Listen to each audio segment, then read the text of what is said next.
10 বছরের ছেলেকে কোলে নিয়ে, সেই মৃতদেহ, সেই লাশকে কোলে নিয়ে সেই যে মায়ের চিৎকার, সেই যে মায়ের বুক ফাটা কান্না, আজও নাকি মানুষ, সেই এলাকার মানুষ ভুলতে পারেনি, সেই গ্রামের মানুষ ভুলতে পারেনি। এই ঘটনাটা শুনলে গা শিউরে উঠবে। 10 বছরের একটি বাচ্চাকে কী এমন ঘটেছিল যে ওই রকম লাশ অবস্থায় মায়ের কোলে পড়ে থাকতে হলো? এইরকম একটা বড় ভয়ঙ্কর ভৌতিক হাড় হিম করা ঘটনা আমাকে মেল করে পাঠিয়েছে জিনা। জিনার বাড়ি মসলন্দপুর এলাকায়। মসলন্দপুর তোমরা অনেকেই শুনে থাকবে, গোবরডাঙ্গা, মসলন্দপুর। ও এই ঘটনাটা ওর মায়ের কাছ থেকে শুনেছে, আর সেটাই ও আমার সাথে শেয়ার করেছে আজকের এই সত্য ভৌতিক ঘটনায় এবং অশরীরী কথায় আমি যাতে শেয়ার করতে পারি, ও যাতে আমার সাথে শেয়ার করার পর আমি যাতে সকলের কাছে সেই ঘটনাটা তুলে ধরতে পারি। হ্যাঁ বন্ধুরা, এই যে 10 বছরের বাচ্চাটি, এর নাম হচ্ছে সানি, বাবা মায়ের একমাত্র ছেলে। পাশেই নদী, গোবরডাঙ্গা বা মসলন্দপুর ওই সাইডের এলাকার মানুষজন জানতে পারবে মসলন্দপুর এলাকায় সামনেই নদী আছে। যদিও আমি সেখানে কখনো যাইনি, কিন্তু জিনা বলছে দিদি ওখানে খুব সামনেই নদী, এবং এখনও পর্যন্ত বেশিরভাগ মানুষ দিদি এখানে মাছ ধরে, ওই মাছকে ধরে বাইরে বিক্রি করে এভাবে মানে জীবিকা নির্বাহ এখনও অনেকে করেন। চাষবাসের থেকে এখানে সবথেকে বেশি নৌকায় করে নদীতে মাছ ধরা এবং এবং নদীতে জাল দিয়ে মাছ ধরে দিন যাপন এখনও প্রচুর মানুষ করেন। তো সেই রকমই তখন জিনা অনেকটাই ছোট। জিনার তখনও সেভাবে জ্ঞান হয়নি, কিন্তু জিনার মায়ের চোখের সামনে দেখা ঘটনা সেটা হচ্ছে, একদিন এই সানি বছর 10-এর ছেলেটি, পাড়ার ছেলেটি, জিনার পাশে মানে জিনার পাড়া থেকে একটু দূরে, একটা পাড়া দূরে, এই বছর 10-এর ছেলেটি তখন দুপুরবেলা ওই 12:30 থেকে 1:45 বাজবে, মাকে বলেছে মা আমার খুব খিদে পেয়েছে, আমাকে খেতে দাও। মা বলেছে ঠিক আছে, আমার খাবার হয়েই গেছে, আর একটা কি রান্না বাকি আছে, তাহলে তুই স্নানটা করে আয়, চানটা করে আয়, আমি খেতে দিয়ে দিচ্ছি। স্নান মানি নদীতে স্নান, স্নান মানি ওদের কাছে নদীতে স্নান, ভালো কথা। বাবা পেশায় রাজমিস্ত্রি, বাবা গেছে রাজমিস্ত্রির কাজ করতে পাশের গ্রামে। তো ছেলে চান করতে গেছে, মা রান্না বান্না করছে, মা জানে যে ছেলে চান করে চলে আসবে।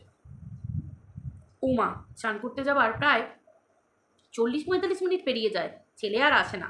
মা ভাবছে যে জলের মধ্যে বোধহয় বন্ধুবান্ধব মিলে প্রচুর পরিমাণ মানে জলে খেলা করছে, মানে নদীতে স্নান করতে গেছে মানে একটু দাপাদাপি খেলা এইসব করে তারপর হয়তো আসবে।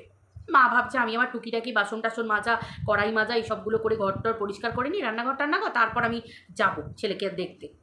তাই হয়েছে, সব কাজকর্ম করে নদীতে ডাকতে গেছে, গিয়ে দেখে নদীতে যে ঘাটে স্নান করতে যায় সে ঘাটে কেউ নেই, শুধু ছেলের যে গামছাটা নিয়ে গেছে, যে প্যান্টটা স্নান করে পরবে, আর একটা সাবানের কেস, তাতে সাবান নিয়ে গেছে, সেইগুলো সব নদীর ঘাটেই পড়ে আছে। পাশেই একটা ঝামা টাইপের পাথর ছিল, তার কর্নারে পড়ে আছে, মানে কোণের দিকটা, আর ছেলে নেই। তখন কিছুটা বেশ এদিক ওদিক খুঁজেছে তন্ন তন্ন করে, কিন্তু খুঁজে পায়নি।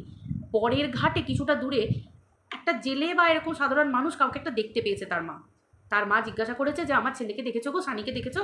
তখন বলছে দেখো বাবু দেখেছি তোমার ছেলেকে, তবে কিছুক্ষণ আগে সেটা চান করতে নামছিল, কিন্তু তারপর আমি তো বাবু এখানে থাকিনি, আমি চলে গেছি। মা তো কান্নাগলি তুলে দেয় যে আমার ছেলে কোথায় গেল। পাড়ায় যারা বন্ধু বান্ধব আছে, ওর সমবয়সী সবাইকে জিজ্ঞাসা করেছে, বলছে না কাকিমা আমরা তো চান করতে যাইনি আজকে নদীর ঘাটে, আমাদের তো কোনো কথা হয়নি সানির সাথে যে একসাথে চান করতে যাব। তখন খুব কান্নাকাটি করছে, এমনকি তার স্বামী পর্যন্ত নেই, মানে সানির বাবাও পাশের গ্রামে কাজ করতে গেছে বা তাকে খবর পাঠিয়েছে যে কেউ একজন গিয়ে খবর পাঠিয়ে দাও। তখন অত ফোনের যুগও ছিল না সেইভাবে, এখন যেমন সকলের কাছে পকেটে পকেটে মোবাইল, সেইটাও ছিল না। তো সেই হিসেবে পাশের গ্রামে একজন সাইকেল নিয়ে তাকে খবর দিতে গেছে, যে ওদেরই রাজমিস্ত্রির জোগাড়ে টোগাড়ে কাজ করে, সে একদিন ছুটিতে ছিল ঘরে, সেই রাখতে গেছে সাইকেল নিয়ে যে তোমার ছেলেকে খুঁজে পাওয়া যাচ্ছে না, এবার আসতেও তো দেরি হবে। তখন ওই মা চারিদিক পাগলের মতো খুঁজছে যে জলের মধ্যে কিছু হলো না তো, আমার ছেলে খারাপটাই ভেসে ওঠে, নদীতে স্নান করতে গেছে, এবার নদীর জলে ভালোই স্রোত আছে, এবার সেই সময় মানে খারাপটাই মায়ের মনে আসে যে ভেসে গেল, ডুবে গেল, এইরকমই চারিদিক খুঁজতে খুঁজতে হঠাৎ না জলের মধ্যে একটা কালো রকম একটা অবয়ব দেখতে পেয়েছে, মানে কালো একটা ছায়া।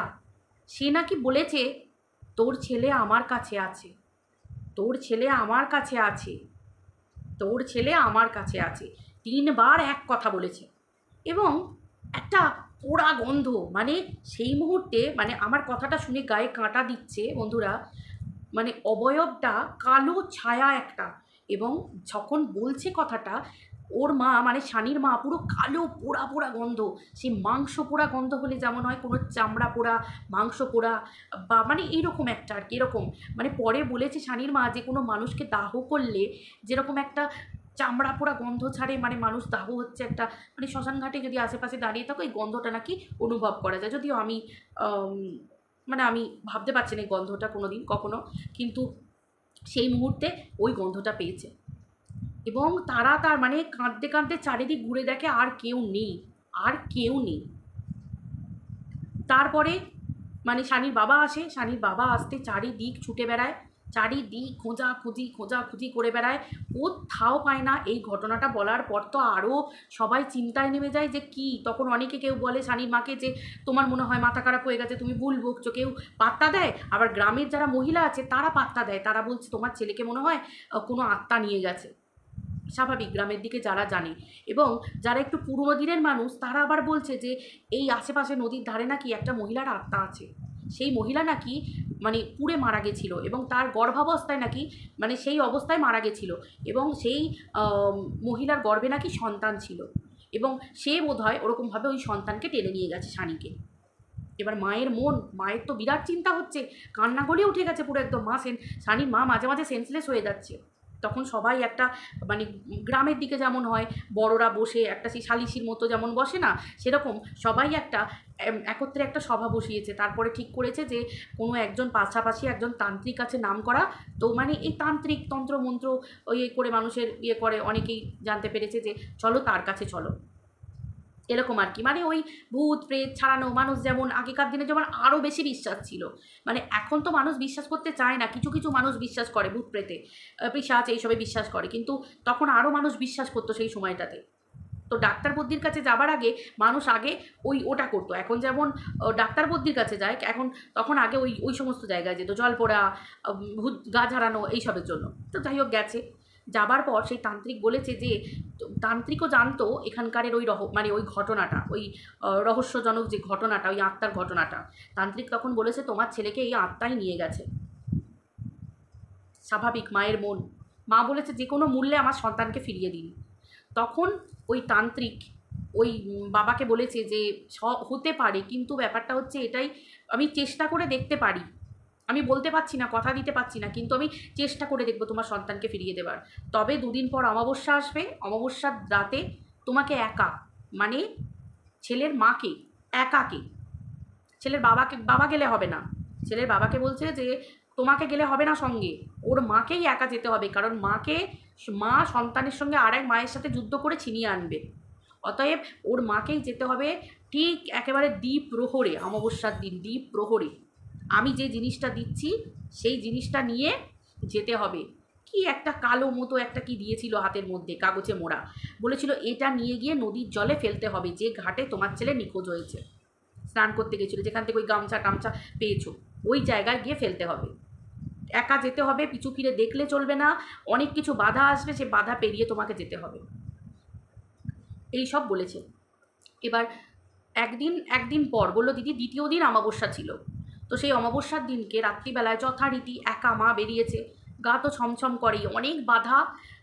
শানির মা মানে পরে গল্প করেছে, মানে পরে ঘটনাগুলো সবার কাছ থেকে শোনা গেছে যে ওই সময় নাকি অনেক কিছু ছায়ামূর্তি, অনেক কিছু বাধা বিঘ্ন, হঠাৎ করে দমকা হাওয়া, সামনে কান্না চিৎকার, অনেক বাচ্চার কান্না, অনেক কিছু আসে, সব বাধা পেরিয়ে নাকি শানির মা সেখানে গিয়ে ওই জলের মধ্যে ফেলে এবং জলের মধ্যে ফেলার পরে নাকি একটা চিৎকার ভেসে আসে, এত চিৎকার, গুমড়ে কান্না, এবং যেন মনে হবে কাউকে অত্যাচার করে করে তাকে বোধহয় শেষ করছে, এরকম একটা গুমড়ে কান্না। এবং সেটা যে শানির কান্না সেটা শানির মা পরিষ্কার বুঝতে পেরেছে, তার বাচ্চার কান্না, তার মা তো বুঝতে পারবেই যে এটা আমার সন্তানের গলা, একটা মা তো জানবে যে এটা অন্য সন্তান না আমার সন্তান।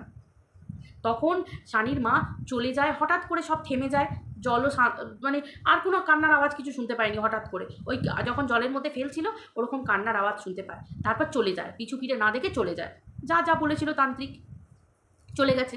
তারপর পরের দিন সকালবেলা মানে পরের দিন সকালবেলা ওরা জানে যে আস্তে আস্তে সব ঠিক হয়ে যাবে, তান্ত্রিক বলেছেন আমাদেরকে, মানে ওনার কাছে ঝাড়ফুঁক করে সব করে বলেছেন। এবার হচ্ছে ব্যাপারটা হচ্ছে যে এই কদিনের মধ্যে তান্ত্রিক যখন ওই কাগজটা দিয়েছিল, এই যে একটা দিন পর অমাবস্যা ছিল, একটা দিন রাতে নাকি এই শানির মাকে স্বপ্ন দিয়েছিল ওই আত্মাটা, যে মা পুড়ে মারা গেছিল, আত্মাটা স্বপ্ন দিয়েছিল যে আমি তোমার সন্তানের কোনো ক্ষতি করিনি, আমি তোমার সন্তানকে ঠিক ফিরিয়ে দেবো, আমি ফিরিয়ে দেবো তোমার সন্তানকে, তুমি ওই তান্ত্রিকের কথা শুনো না, ওই তান্ত্রিক খুব পাজি, ওই তান্ত্রিক তোমার সর্বনাশ করে দেবে, ওই তান্ত্রিকের কথা শুনো না। কিন্তু মায়ের মন, মা জানে আত্মা কি কখনো মিথ্যে সত্যি কথা বলে, আত্মাই তো নিয়ে গেছে ওর সন্তানকে, এরকম একটা ব্যাপার দিয়ে সে তান্ত্রিকের কথাই শুনেছে। এবার পরের দিন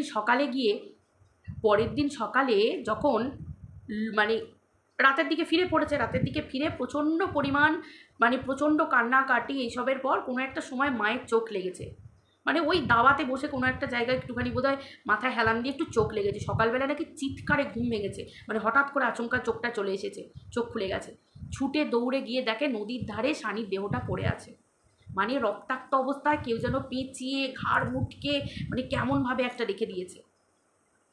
সারা গ্রাম, সারা পাড়ার পর পাড়া, পাশের গ্রাম তার পরের গ্রাম নাকি সেই ঘটনায় মানে একবারে মানে মানে ভেঙে পড়েছিল একেবারে, মানে লোকের ঢল নেমে গেছিলো সেই সময় এই জিনার মাও সেখানে গেছিলো, জিনার পরিবারও সেখানে গেছিলো, মানে এই ভয়ঙ্কর ঘটনা, তখন জিনা খুব ছোট ছিল, মানে এই ঘটনা দেখার পর সবাই মানে কেউ ভুলতে পারেনি সেই যে শানির সেই যে দেহটা, রক্তাক্ত লাশটা, সেটা দেখার পর মা তো পুরো পাগল হয়ে গেছিলো, শানির মা তো পুরো পাগল, আজও শানির মা পাগল, শানির মা আজও পাগল, শানির মায়ের অনেক বয়স হয়েছে কিন্তু শানির মা পাগল, একটা মাত্র ছেলে ছিল, কোনো মেয়ে সন্তান ছিল না, হয়েছিল মেয়ে সন্তান কিন্তু সেটা মারা গেছে, সে অনেক আগে মানে হয়েই মারা গেছে আর কি, একদিন না দুদিনের বাচ্চা, কিন্তু শানি ওই একটা মাত্র পুত্র সন্তান ছিল।